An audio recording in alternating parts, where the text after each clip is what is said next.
Welcome to this week's Spinfoil Theory. We're about to take a dive into the lore of Destiny the game. Specifically, we'll be giving a high-level scrutiny to popular, emerging, and outlying theories, then judging them. With that out of the way, let's put on our Spinfoil hats and get a little crazy. Here comes this week's show. And we're recording. Yes, we are recording. Yes. Such recording. Happening now. Yes. Actually, let me give myself some volume now, so I don't have to do it later. There we go. Gave me some gain on the microphone. On the microphone. But the microphone. It's very big. It's a very big phone. It's making the sound smaller, actually. I am a giant.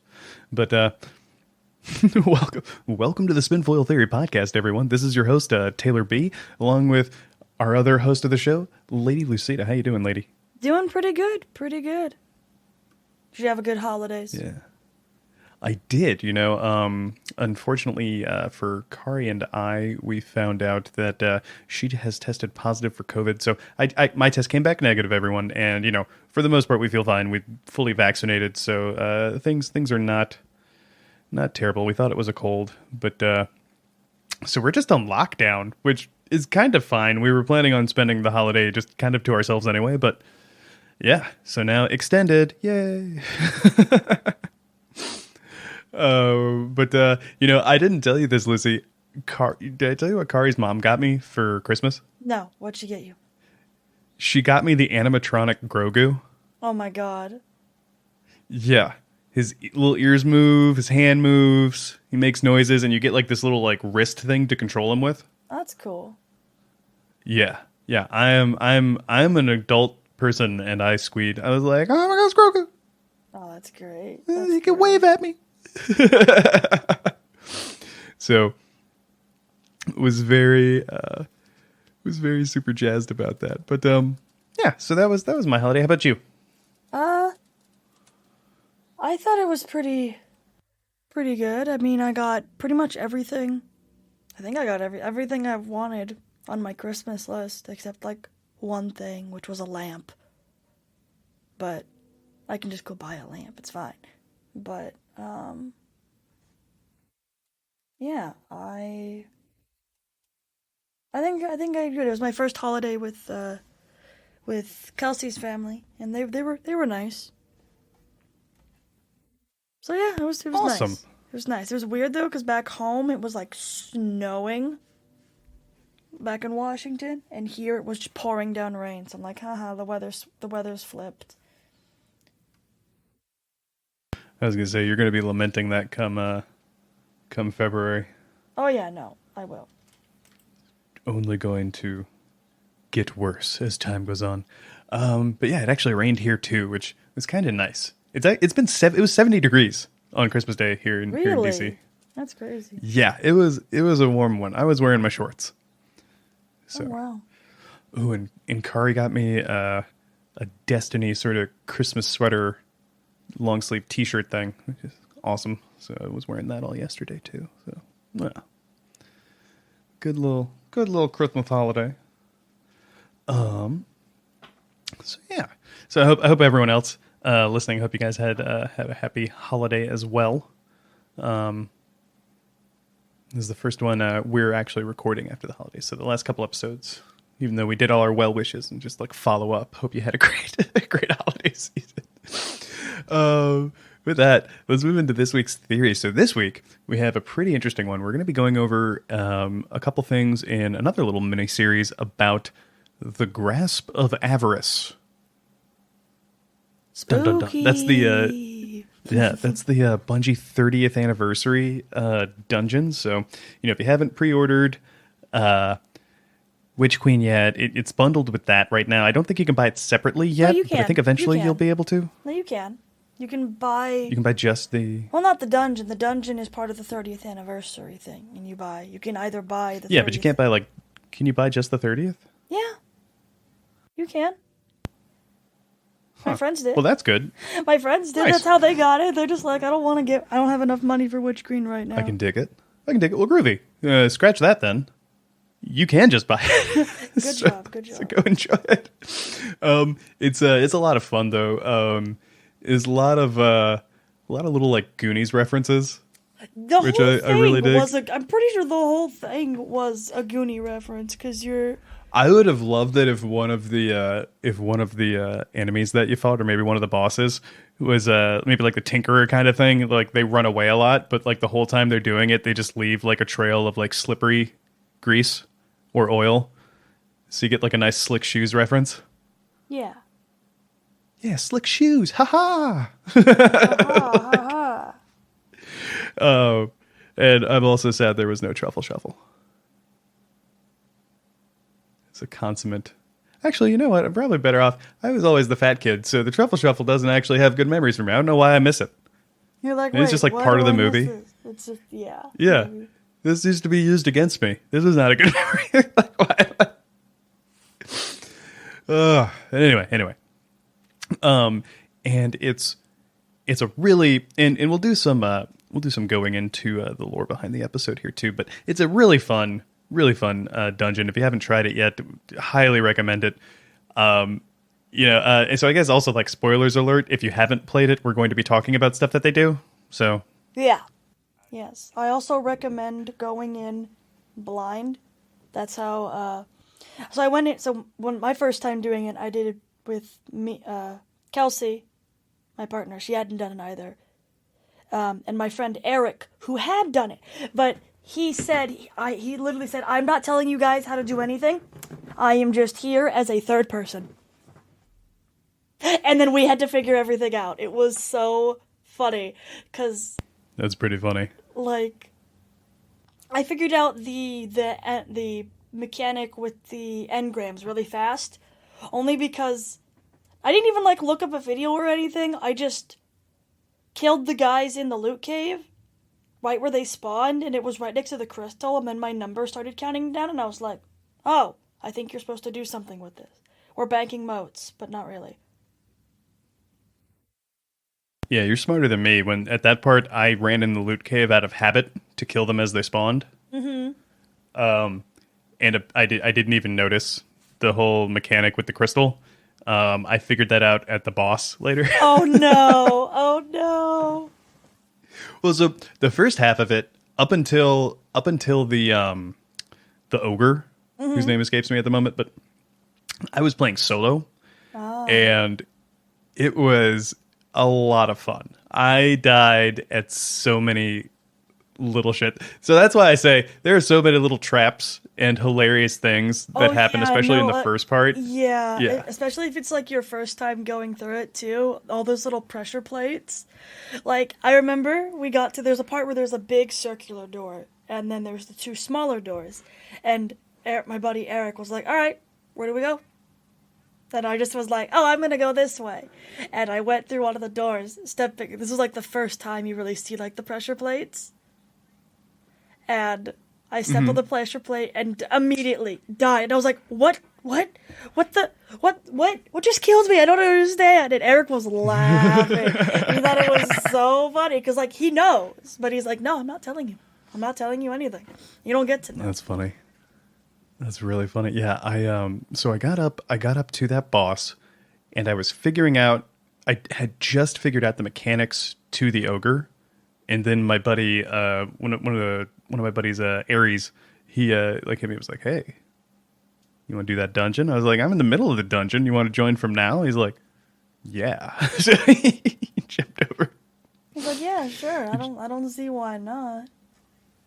Yeah, and we were having a lot of fun with that, and figuring out how to in the following part, figuring out how to launch the servitors into. Oh my god, I have a funny ship. story about that. Amazing. I was doing it with my friend Eric and I and my other friend Kevin, and it was Kevin's first time doing it, and I think it might have been, I don't know, but we were doing it with Kevin, and they specifically said there is a bug if you lose the third ball or servitor. When you deposit your fifth one, the game will crash. We found that out the hard way. by That's wild. I think Eric went up with the servitor and like punched it in the air or so. I don't know what he did, but he made the servitor, instead of going up, it just went gone. And we're just like, Eric, what did you do? And he's like, I don't know what I did. Funny. I'm sorry. And then we just kept, we're like, whatever, we'll just keep going. So we keep going, and then we hit the 5th one, and then bam, our game crashed. Everyone's. So we had to start all over. It was just kind of funny. It was just kind of funny that had happened, because it's just it like... makes me laugh. It really makes me laugh. My so my favorite part, though, and I think you probably know the answer to this, Lucy. My favorite part is the sparrow racing, the time course. Yeah, the sparrow racing is the... Yeah. I feel really bad for people who don't have dope. the always on time sparrow, because it's rough if you don't really have one. Well, what is it? A lot of people are saying to use that, and at least you can get it with spoils. Yeah, now. It's not like you have to depend on the drop. Yeah, but I just feel bad because, like, my group of friends, like, we've kind of all, like, are kind of just doing our own thing right now. No one's really doing raids, and my buddy Halo, he really wants to solo to get the emblem, the pirate ship emblem that you get for solo flawlessing it, but he doesn't have the sparrow. He doesn't have... And he doesn't have enough spoils. He doesn't have spoils because he doesn't... He only just now recently got back into he had to take a little bit of a break from Destiny because he was doing work, and he didn't really have... Yeah, that happens. That happens for sure. Ugh, yeah, I still need to do the solo part, and the sparrow part is actually one of the parts I'm dreading the least, because I have some of the worst luck with that thing. I hit those fucking teeth or something like every goddamn time. I don't understand. I was doing the dungeon, trying to do it solo or without dying for the shader, and I was doing really good. I got to the part where you do that boost up into like the skull at the very end. And I was on my sparrow, and both Eric and Kelsey were like, just stay on your sparrow. You're not going to die. I was on my sparrow, and I landed, and my sparrow exploded, and I died. And they were like, how do you have this bad luck? And I'm like, I don't know. And then another time later, I was like, all right, I'm not going to use my sparrow, because last time my sparrow blew up and killed me. So I go in normally, and then I die. So I feel like no matter what I do, I die. I just want the shader, man. I just want the shader. I saw one where people were basically doing their sparrow until that last jump, and then like jumping off of it midway, and I guess they were like a titan or something with a lot of air movement. Basically not a hunter. Yeah. And they were like code of the missile or something, like just into the last part, because they could actually like control. Yeah. That's my problem though, because like I tried to like just stop my hunter's momentum before I hit the wall, and I lost all my jumps, so I couldn't just jump and be like, oh, I'm fine. So I went, bam, and hit the wall and died. And I was so sad. I was so sad. Because staying alive during the ogre part was really hard because, you know, I'm a hunter. I mean, I guess it wasn't that hard. It's just like I didn't feel like I could do much. I pretty much just let Kelsey and Eric do the heavy lifting while I basically just hid in the corner and just threw smoke nades. But, yeah. I'm actually don't you have to solo flawless to get the thing? Solo flawless for the emblem. I don't care about the emblem. Only flawless for the shader. I just want shaders. All I care about are shaders. I gotcha. I want my shaders. I want to look cool. I want to have that drip, as my friend Eric says. But yeah, you're gonna want that drip. Yeah, drip is important. Speaking of drip, I guess not speaking of drip, but I think it's very interesting that the dungeon, the armor, is thorn-themed, and as we learn over the course of collecting these, like, notes in these bottles, these messages left by Wilhelm VII, who is one crazy guy, you kind of see his, like, delve into madness, which... I'm not sure if it's like a Thorn-esque corruption or if the loot's corrupting him. Or is it just greed? I don't know. It kind of reminds me of like a drawn-out version of, you know, in Lord of the Rings, when they do that flashback and you see Oh yeah, Smeagol. the beginning, yeah. And And the I think guy's it's his just brother like, or his cousin, but like, yeah, they find the ring, and almost immediate he's like, "Yeah, this is my ring." He's like, then they try to kill each other for it. yeah, like I definitely think the moral of the story is dungeon. The moral of the dungeon is don't be greedy because like it's crazy. Like literally, greed kills you. Like if you Yeah, hold on to the engrams for too long, you're literally gonna die. You die from greed. It's literally called the greed of whatever, and you yeah. die. You combust, you explode. It kills you from the inside out. Ugh, creepy. But yeah, Yeah, I just think it's interesting because I think it might. I know because Wilhelm Seven went with his two buddies. I say buddies, but they were like a fire. They were a fire team. Yeah, basically he had his fire team members, Pershing and Adagar, both of which he kills later on. yep. He kills their ghosts. He kills them. First, and Yeah. then yeah, One of the times he literally kept the person alive and used them as like a pack mule to like carry his loot. And I think it then was Bertram. yeah, I think it was. I know he used somebody. Then it was like, I'm just gonna keep you alive and use you as a pack mule. And I'm like, that's morbid. And then one of his fire team members, he pushed them into like a ravine or something and then threw a grenade after them so they died. And I'm just like, bro. Yeah, And then what's really funny is at the end of it, after you kill the final boss, Captain Avarok, who's a Lixton guy, you see Wilhelm in like a pirate throne. He has like a peg leg. It's very funny. But the peg leg is a nice touch. it's a nice touch. Yeah, it's very pirate-esque. But what I always thought was interesting was that if you look at his armor is just blues. So, again, this is the second time where we've seen a dead guardian. And their armor is all blues. Well, actually third, because there's a bunch.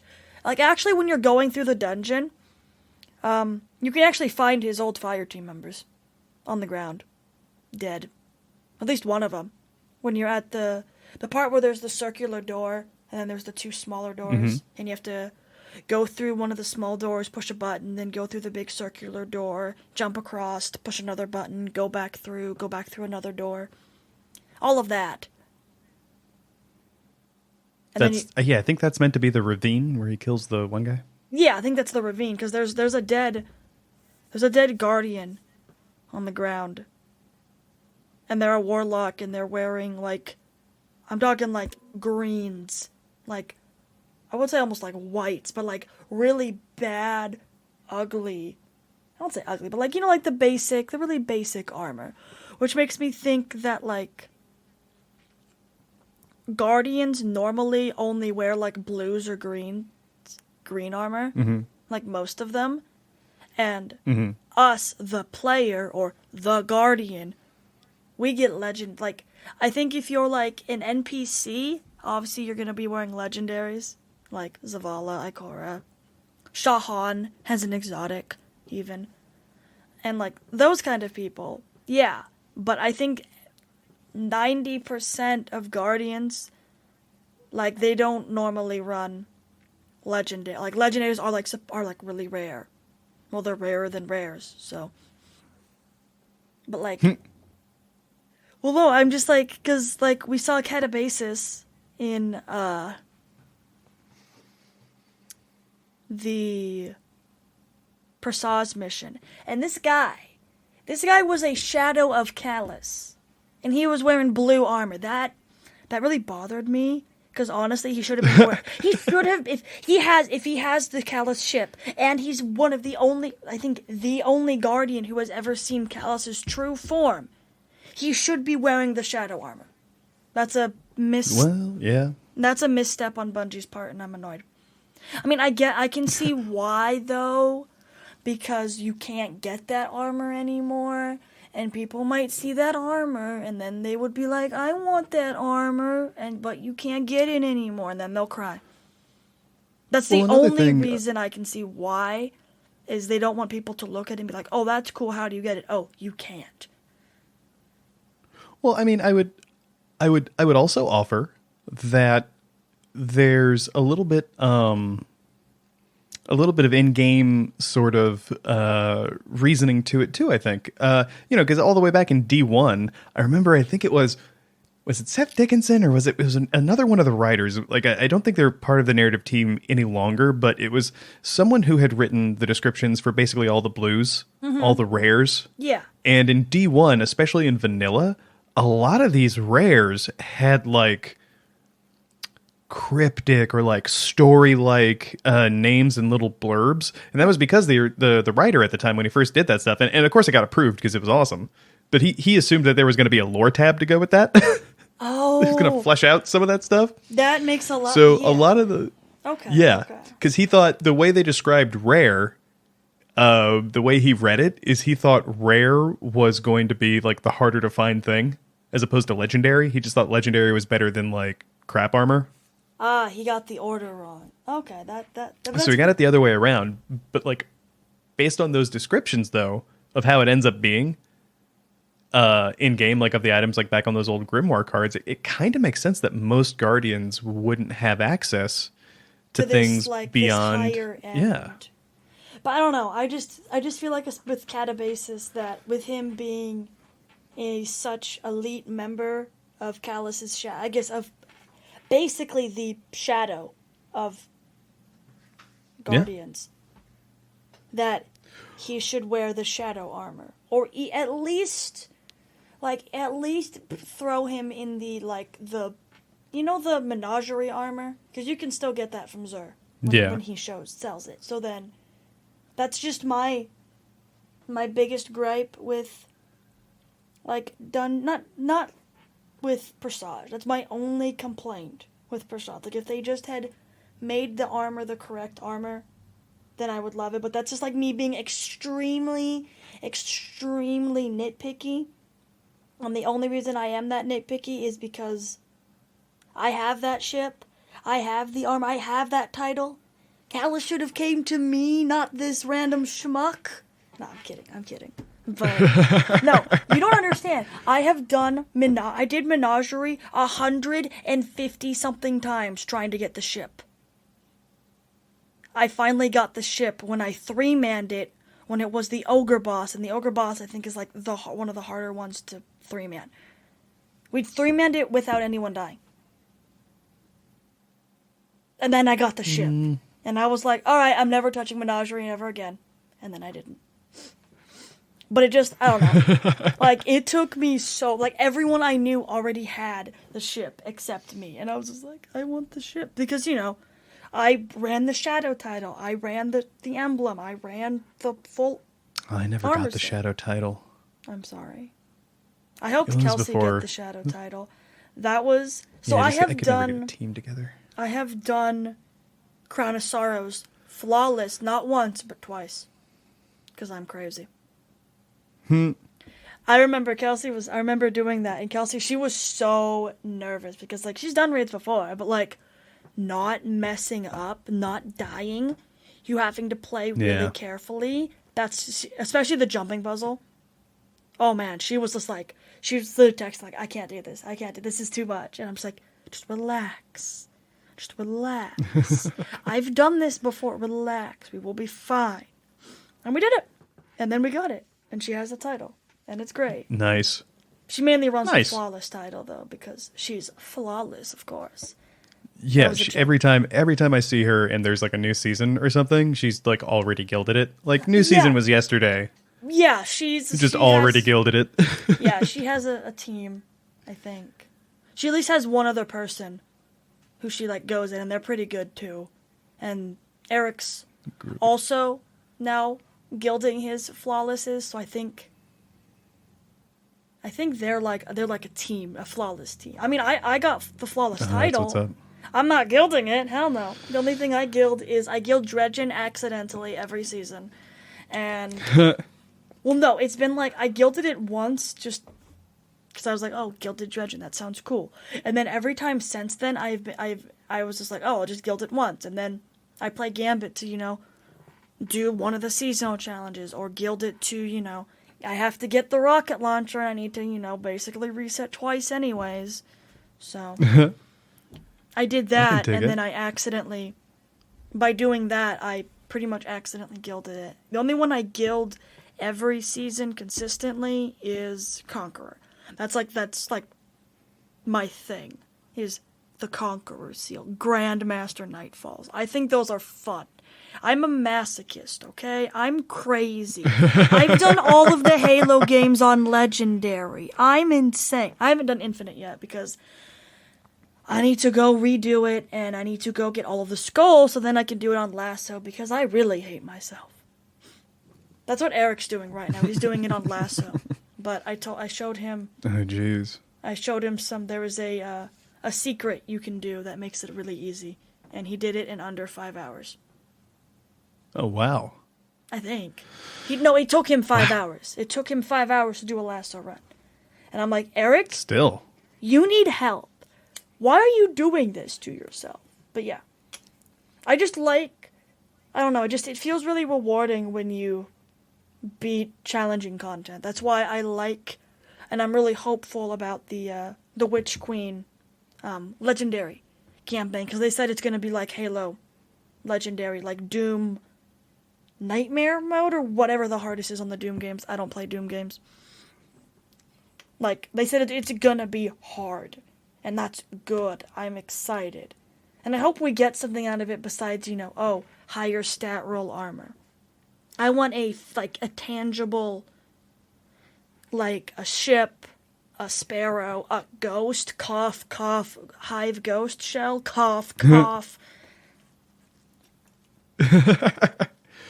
I just really want a hive ghost shell. I'm sorry. They look super cool. You'll get it. You'll get it soon, I know. promise. In early I almost said June. I almost said June. I really hope I'll have the collector's edition by June. June? If I don't have it by then, me too. Then I'm gonna be gonna be mad. But no. But yeah. So back on the armor, I do want to say no. Just before we get too far away from it, you're fine. No, it's fine. I do want to mention though, with on Presage, with him not having the shadow armor, I think canonically only the Guardian was the shadow. I guess that is true. I guess canonically the Guardian is the shadow. So I guess it makes sense that he wouldn't have the shadow armor. But I guess he's just one of the Guardians who was willing to work for him. I guess that is, you're right. You're right. I forgot that part. I forgot that we, the player, are the main character. It just, I don't know, it just feels kind of weird that, we go into the tower and we see other Guardians that are technically, other people. And they have, super cool legendary armor or raid armor or this, that, and whatever. And then you go see NPCs that are like Catabasis, like Wilhelm 7, like May and Cass of Shahan's fire team. And they're always wearing, like, the most basic armor. Like, especially with Cass and Maeve, which were Shahan's fire team members. And you look at Shahan's armor. He's wearing the Last Wish raid boots. Like, that guy's been places. He's done things. But I always think that's funny, that he's wearing Last Wish boots. And one of his voice lines is like, man, one day I'd love to visit the Dreaming City. And then I just stare at him. Stare at his boots. Stare back to Shahan. And I'm like, where'd you get the boots then? Where did someone give them to you as a dawning gift? Like, that's my he was gifted the boots. That's my guess right now, is that he was gifted the boots, or maybe because he's wearing the young Ahamkara spines, maybe our boy Shahan participated in the Ahamkara hunt. And maybe. I don't know. He's a new light. Is he though? We could. This is something I think I wanted to, or am going to add to our list. Actually, it's because of his dialogue during the Gallarhorn quest. Mm-hmm. Okay. That I don't think he existed before Destiny 2. I think he was someone who was a new light for the Red War. Okay. Or like right after the Red War. I think that's when it starts. Yeah. I think, yeah, you're right. I think if I have to go back and reread his dialogue, but I'm pretty sure he talked about the Red War. So he was alive during the Red War. At least. So he might have gotten rezzed, like, during Age of Triumph-esque time, maybe? Maybe? I'm not sure. Maybe. Well, yeah, but he talks about the Red War, though. He talks about, like, seeing the tower burning and everyone dying, so he was there for that. Ooh, maybe he, because he'd never seen a Gallarhorn before. He'd only read about it, which means he was, like, he came around after the Red War. Yeah. So he, if he was that, I feel like his rezzing takes place if in D2, like at the beginning of D2, you were New Light. Remember, like, those original New Light missions? It's different than the way it is now. Yes. If you remember, or I guess in D2, it was like you were already risen.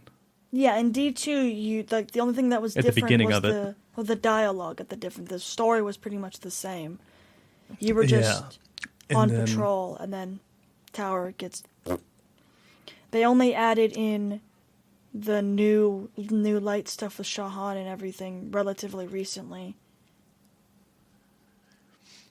Well, yeah, but I want to say there was sometime after that and before the current New Light stuff. I want to say there was a different New Light mission because that's what my warlock is. Yeah. Because I got the emblem and stuff for that for making him. Because that was before you could. With the current stuff, you can just start the campaign. And I think they finally fixed the thing where you lose your veteran dialogue if you complete it. Oh, that's nice. If you were a veteran, yeah. Personally, I've said this a billion times, and I'll say it again. The veteran dialogue needs to just be a toggle. Yeah. Because, like... if your account had access to it, you should have it. Or your character had it, you should have it. Well, yeah, because, like, for me, personally for me,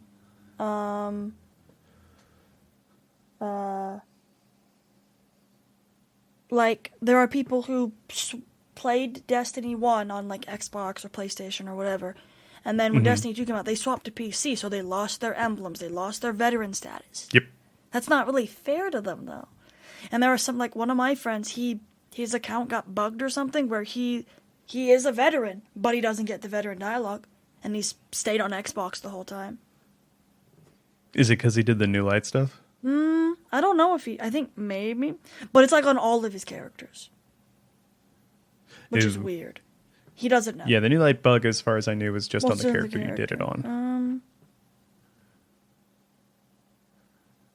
Okay. Yeah, I agree with that. So yeah, I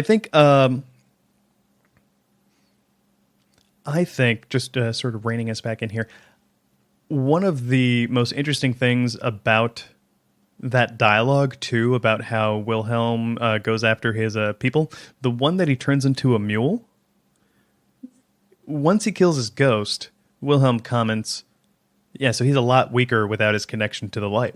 Yeah, that part was really interesting where he talked about that. Yeah. So this raises a whole bunch of other questions, but it kind of, I'm sure you can guess who this takes me back to, Lucy. Yes. Shin Malphur. Of course. Our boy. And now this makes me, well, because remember how everyone was theorizing what was going on when he's talking with Honor? During that season when you choose between, I think, the air quotes Vanguard, Honor, and the Drifter, which don't be a snitch. Don't be a snitch. I only was a snitch to get the lore on my other characters. That's the only reason I was a snitch. Fair enough. Had I done it, like, my warlock was the snitch, but had I actually, like, thought about it, my warlock would have been like, I'm not even here, bro. I'm in the Dreaming City. I don't care about your stuff. Whatever. Leave me alone. And my Titan would have been like, you guys. Titan would be like, you're doing illegal stuff. I'm gonna side with the Vanguard because they're the good guys. And really, it's a Nora, and my Titans is like, wait, you're not Commander Zavala. I'm so confused. You're not a good guys. My Titan is a new light, so she's very confused. Okay, she's got spirit. She's trying. She's trying her best. Very exuberant. She is bushy-tailed. She's very much like, I've got this. I will protect everyone by punching all of the bad guys.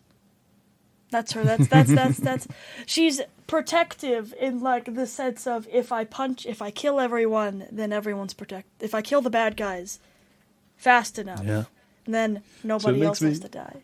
Big brain. Well, but it makes me wonder. So what really makes me wonder is in that interaction, Shin is tossing the golden gun like back and forth. It seems like it's just not going to go out. And it really makes me wonder, especially with what we learned later about a lot of these things being setups or presentations, acts, if you will, that he puts on with the other Dredgens who are in on it, which isn't to say everyone is. But if he's like throwing it, what if it's a prop? What if that wasn't even a real golden gun?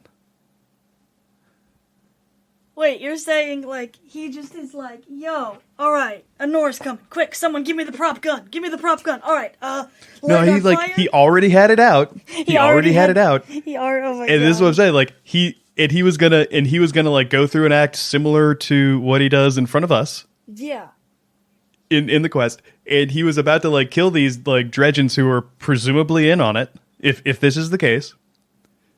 And then Anor shows up and kills them first and captures their ghost. And he's like, he's just kind of like scratching his head with it, like tossing it back and forth, trying to mull over like what to do. He's like, oh shit, I didn't actually think you'd kill him. I mean, this is kind of what we wanted. I mean, this is kind of like all for like this little an act, but I'm not gonna say that, of course. But like, I mean, I can kind of threaten you with this, but I don't know if well, shit.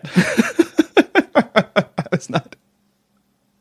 Wait. I think she's buying it. All right, roll with it.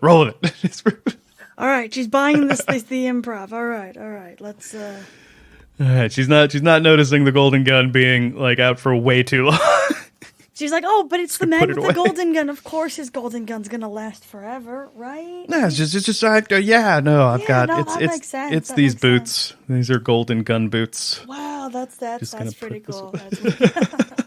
Yes. So, yeah, that's my new theory. Is what if that was a prop? And she just like ruined their street play.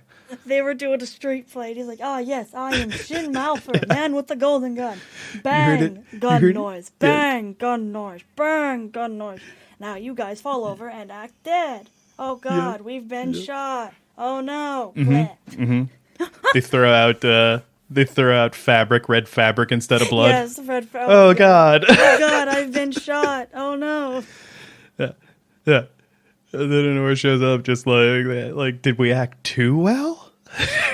I think we acted too well, guys. I think she's buying it. This is not good. Shin's just sitting there. So you heard it here first, guys. All of the Dredgens are just theater kids. Oh God, that means I'm definitely a Dredgen because I used to do theater when I was in high school and stuff. They're all just theater kids. They're all a bunch of nerds. They were already wearing black. That was just a coincidence. Yes. Yeah. I mean, especially if you think about it, Wu Ming, Drifter, like, how many characters has he been? A lot. Like 5 that we know of. Ugh. But yeah. Back to shifting all the way back to the theory, Grasp of Avarice. As they're going through, it's really interesting to me that, he eventually kills his partner, like, working him to death after he, like, kills his ghost to make him shut up. Just like, damn. I know. It was like, that's fucked up. And then he uses him as a pack mule, like you said. He dies. One thing that really strikes me as you're listening to all these messages in a bottle is that sort of kind of like you touched upon earlier, that descent into madness. And it's similar, although the onset's a lot stronger. It's very similar to when Guardians get corrupted by the darkness. I mean, if we go back to even as recently as last week, I mean, if you think about it, Lisbon is the one who got corrupted. not Rakana and Yardam. Yeah. Like, he's the one who started to become unreasonable. He's the one who started to become irrational. Or irrational. I don't know. I mean, those other two, they were like, yo, let's use the darkness. Darkness good. And he's just like, But they were drinking the stasis Kool-Aid. they drank the No stasis doubt about Kool-Aid, that. yeah. But then he started freaking out about it. Yeah.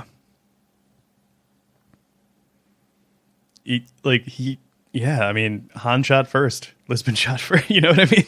Yes. So it's kind of one of those interesting things. And then ultimately he embraces the darkness in some ways, like harder than they did, because we don't even know where he is anymore. Yeah. Definitely. Something. Yeah, that'd be interesting to run into him again. I think that would be really interesting because he accepted the darkness in the end. In the end, like we said last episode, in the end, he accepted the darkness. He was like, darkness is okay. Which I think is interesting. Yeah, it's really sucks for him too, because it kind of hit him at that low point. Yeah, like he's like the most broken, and then it's like, I'm the only thing left that can be here for you, aren't I? Oh no. Yeah, it's really manipulative and terrible, and I hate it. I just want to give him a hug.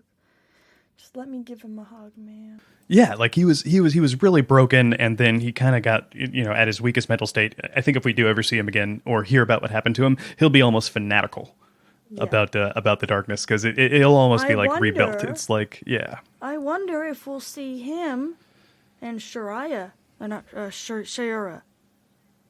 Shayura, that would be interesting. That would be an interesting standoff, I think, because we got this hunter who lost everything because of stasis, and ultimately accepted stasis because it was all he had left, versus someone who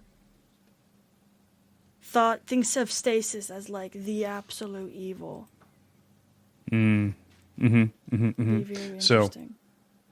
So you have that type of corruption, which I think is a great example, especially of like modern things Guardians have to worry about when it comes to darkness. Then you have what happened to like Reza Lazir, which is a little more like Hive themed. I feel like he's a little bit Hive corruption, my favorite. Yeah, it's like he's kind of driven to bloodlust, to like almost like becoming a sociopath, like not being able to. He goes crazy. Well, yeah, but he's like no longer able to empathize either.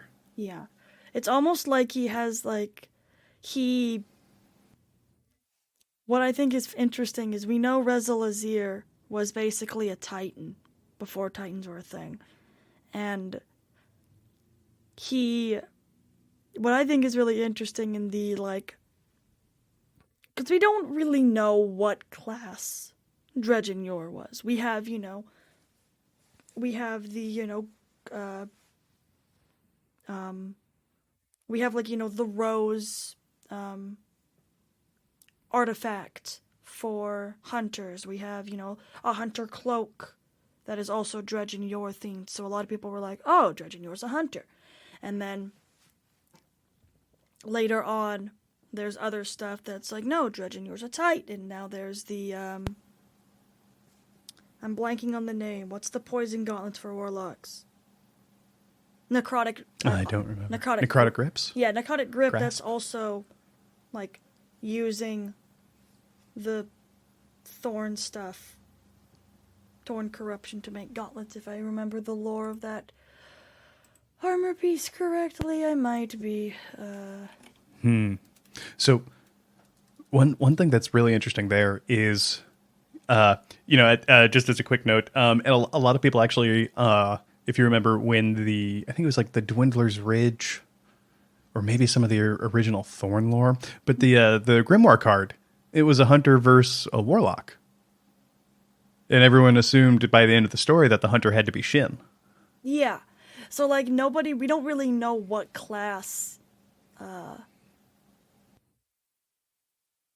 Yeah, okay, yeah, the warlock, the necrotic grip gauntlets were Dredgen Yor's gauntlets. I just reread the lore.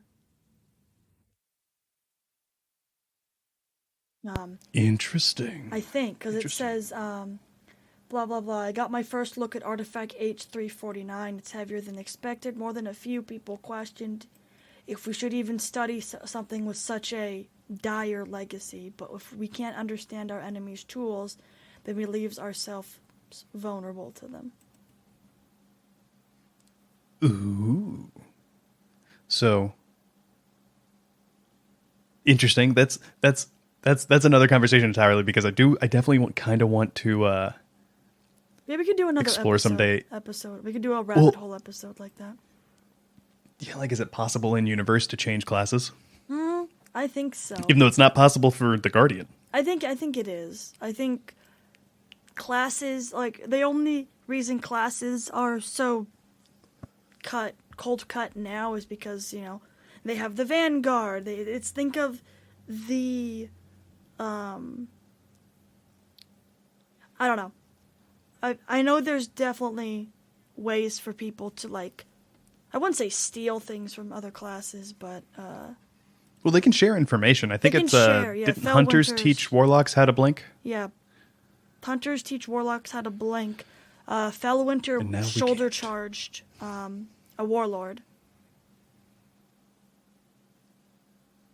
And he's a warlock. So I think there's some, like, think of it like a triple Venn diagram almost, where they can, like, share things between each other, but, like, you know, warlocks can do this, hunters can do this, titans can do, like, they each have their own little thing that they can do. And I think that would be so cool if maybe some of the things you could do later is maybe based on who's in your fire team or something like that. I don't know how the mechanics would work out, but if you could have little overlap into, like, you know, like low level other class abilities.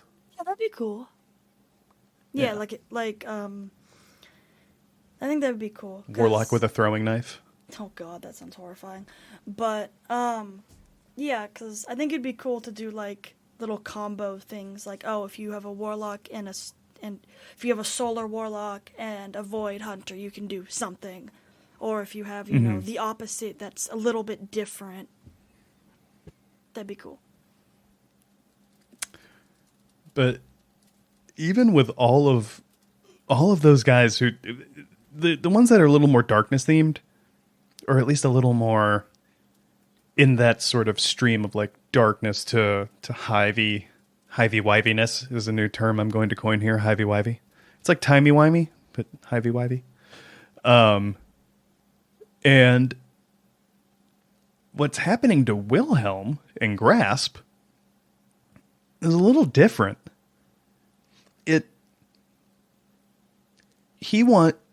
What he wants is more. Like it's Grasp of Avarice is a great name, and sort of the way the influence of these sort of would you call them like orange, almost, like they're not quite yellow engrams.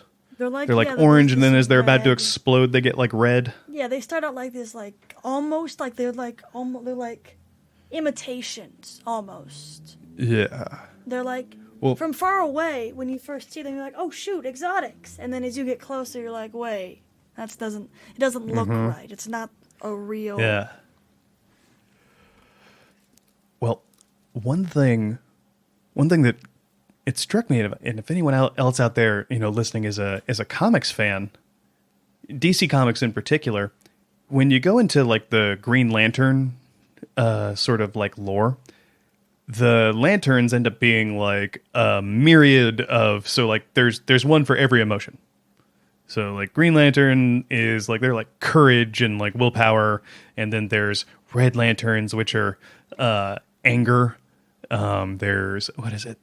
There's another one for love. Like, it's the whole spectrum of things. There's a rainbow. Then there's one for avarice, but there's only one because he killed all the other ones and took their rings. Oh, Jesus. Yeah, his name is Larfleeze, and so, like, anyone, if you're into comics, like any of the little trade paperbacks with, like, about Larfleeze or about random, like, air quotes, orange lanterns. So you do see other orange lanterns, even though he's killed all of them before the character was ever introduced. But they're like hard light projections that he makes that encapsulate that person's entire personality, and he like uses it, like he like puts their ring on it and sends them off to like do stuff. Oh, that's interesting. Yeah. So every other lantern, when they're charging their ring or like have to like do like some special thing, they have this like thing that they say, and that's what like starts it to charge. Larfleeze just says mine. Interesting. Yeah. So all that was to say, the descent that that Wilhelm takes kind of reminds me of like, because you know, in some of the I guess at this point trade paperback, some of the lines you got with Larfleeze kind of explain or allude to who he was before the ring found him. And it's like this descent into just like pure greed and like hoarding. And it's just like, you don't trust anyone. All you care about now is stuff. But it's, whereas like, I feel like the Dredge and Yor, the Lisbon, there's this element of, I guess, like motivation. Yeah, no, he definitely he's like, I want the better loot. Oh, there's more loot. Oh, if I keep going, I can get even better loot and better loot and better loot, and it's just like this cycle. Mm-hmm. And more loot. Because they started off, didn't they like torture or like get information? Because I guess the thing hadn't really affected them yet. They got some information about like where this like loot cave was. From like a fallen or something? Yeah, they were following a fallen vandal at the beginning. Yeah. Which I can only assume was part of Avarok's crew. Yes. Yeah. So I guess like to finally get there, like for me, I think it's something different that's corrupting him. I don't know if that's an article of the darkness. Yeah, I don't know. I think it's either the prospect of loot corrupted him, which is very possible, you know. We're paracausal beings who don't really need to eat, sleep. I mean, we do eat and sleep and that kind of stuff, but only because like it makes us feel like more people. Like regular people. Otherwise... Well, and we do go hungry if we don't. So exactly. I imagine we're also dehydrated. Yeah. So, like, we're basic... I always hate that people are like, oh, Guardians are just space zombies. No, we're literally people that were just resurrected again. Well, I mean, even if I want to put this out there, too. Space zombies eat, too. I mean, yeah, but, like... Zombies eat, too.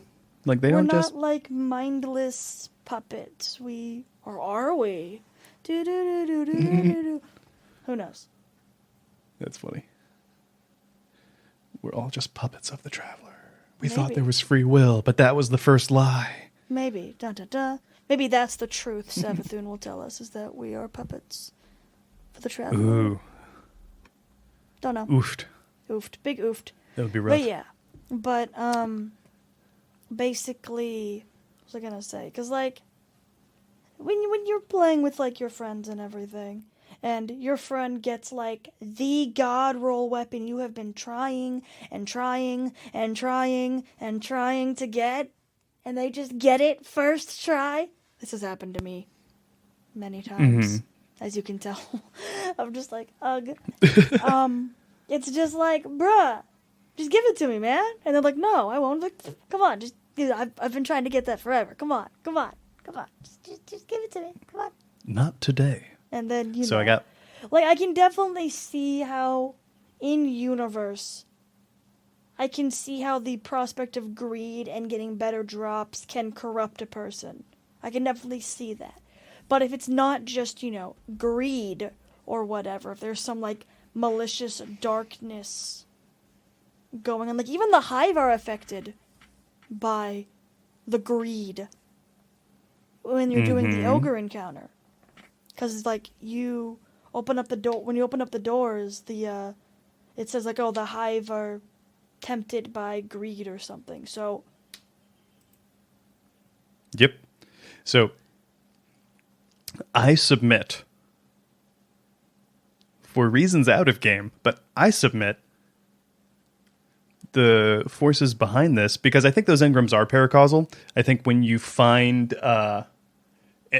either I think when you find Wilhelm and the crystal is growing out of him, and kind of based on his progression of constantly going after more loot faster and faster. Yes. I submit the 9 are behind it. Oh. You think the 9 are behind all of this? Why do you think that? Yeah. So hear me out. All right. As Lucy, of course you remember, but as you guys listening might remember, when we were talking about the Dares of Eternity, we touched upon how, the 9 are Bungie. As a theory goes. Not saying that's for sure. So, one, this being paired with that same release with the 30th anniversary stuff, like, one, out of game reason, I think that lends to it. But two, who else in game has paracausal abilities? Who else just fucks with random people? The 9. Yeah. Who could, because the only reason I could see someone laid this trap would be for either, one, their own entertainment, or, two, they're just completely detached from what they're doing. It's an experiment. They want to see what happens. They need to know for science. Yeah, it's definitely feels really, especially with the end with the crystals growing out of him. Is the crystals a byproduct of the greed? Is that why there's so many crystals everywhere? Is because this place has just been, guardians come, or not treasure seekers come here. They get corrupted, and then the crystals keep growing, and then eventually the crystals encompass their entire. Well, yeah, it kind of makes sense, really. If the crystals are the trap. True. But succumb to greed. Greed overloads you. I think what we were doing in all of the mechanics, actually, was getting rid of those engrams before crystals could start to form inside of us. Yeah, no, that definitely can make sense. Maybe that explains the killing you mechanic, and it explains how they could grow to such size from the inside of Wilhelm. Yeah, definitely. When you find him at the end. So yeah, final thought here. One, just recapping real quick. One, I think it being a connected release to with lore to go along with it to the other 30th anniversary thing, and that sort of heavily sort of playing into the 9 or Bungie. So that's a pretty good one. To the sort of who else could it be, to where it would make the most sense. Yeah. Unless there's a new character or a new faction we don't know about, okay. But as far as someone that could be just doing random shit like that, the 9 is really the best candidate for actually being able to corrupt paracausal beings. And then final one, it all seems to be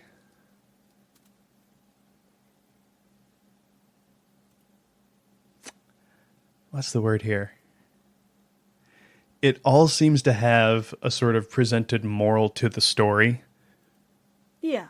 Which every other piece of 9 content have done. You have prophecy. It teaches you how to balance light and dark. You have Trials of the 9, which honestly, if you think about it, the overall point is that you have to be prepared to fight other guardians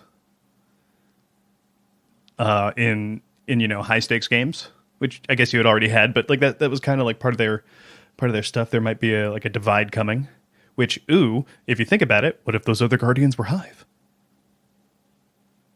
Oh. And that's they everything they've done has been preparing us for this sort of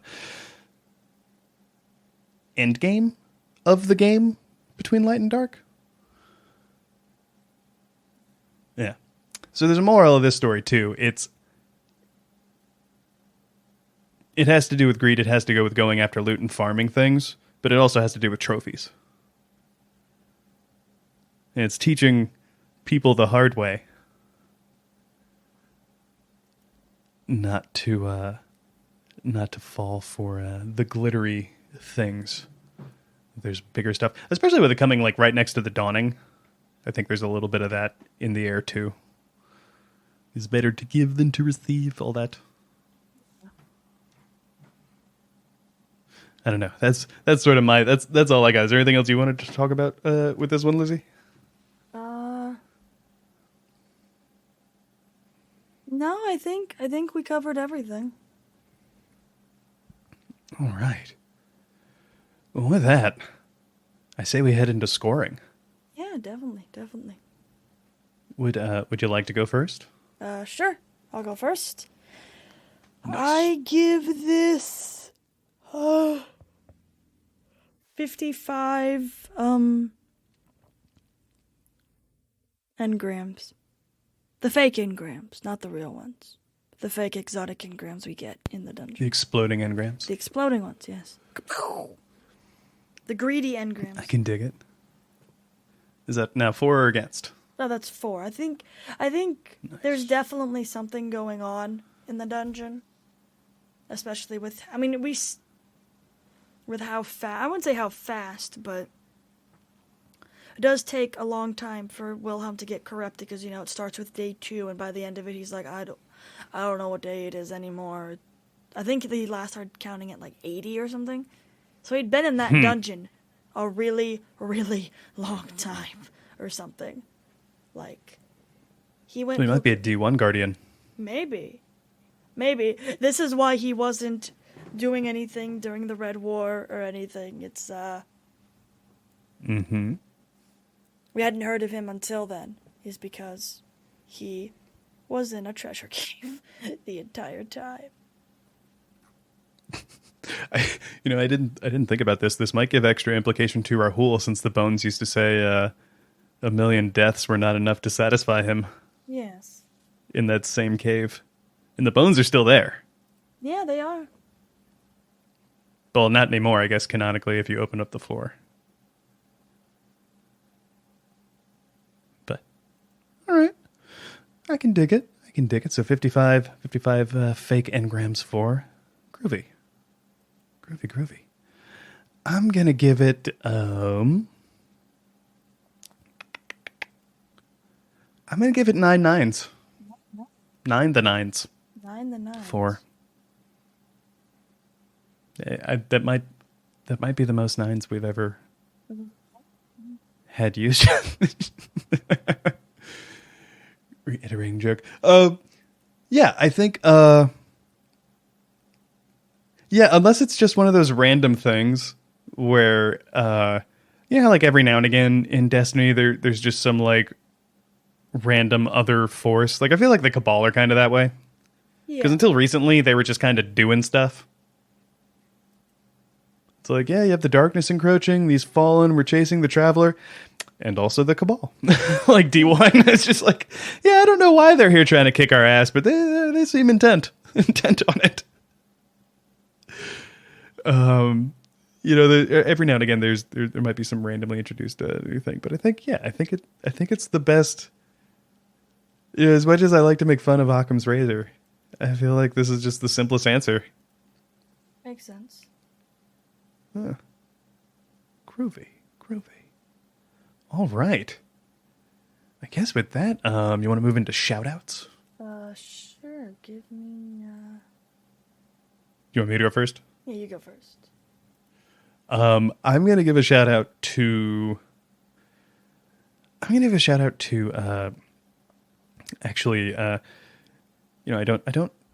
shout out to city services here a lot on the show, but I'm going to shout out to DC's public health department. They set up a lot of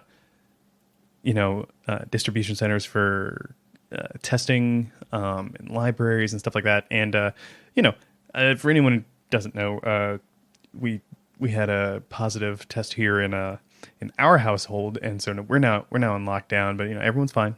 Don't worry about it. We're all vaccinated. Like, it's cool. And now we're doing our part, staying inside. Yeah. Till we're safe to go out again. But just how easy it was to go get the tests, like just a couple blocks away at the library.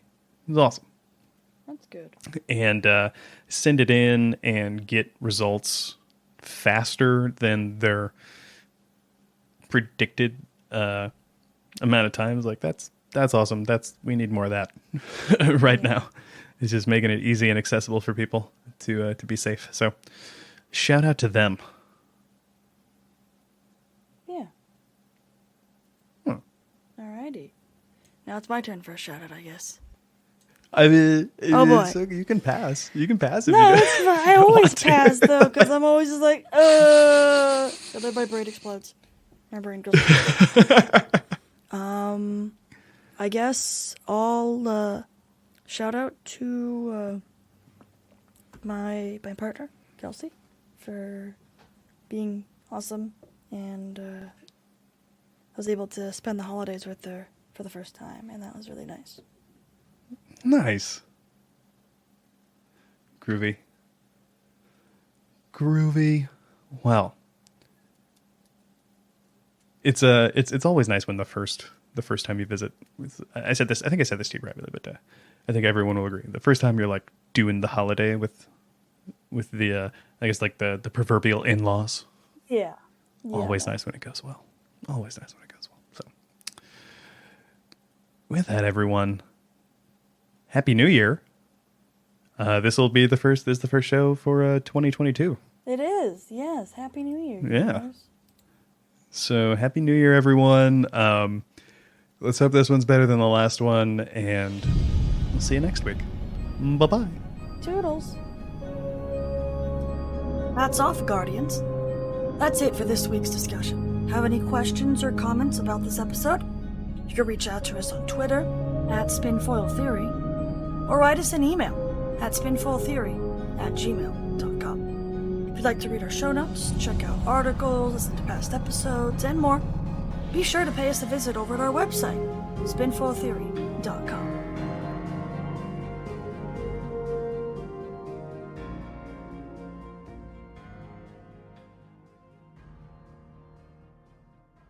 The Lore Network.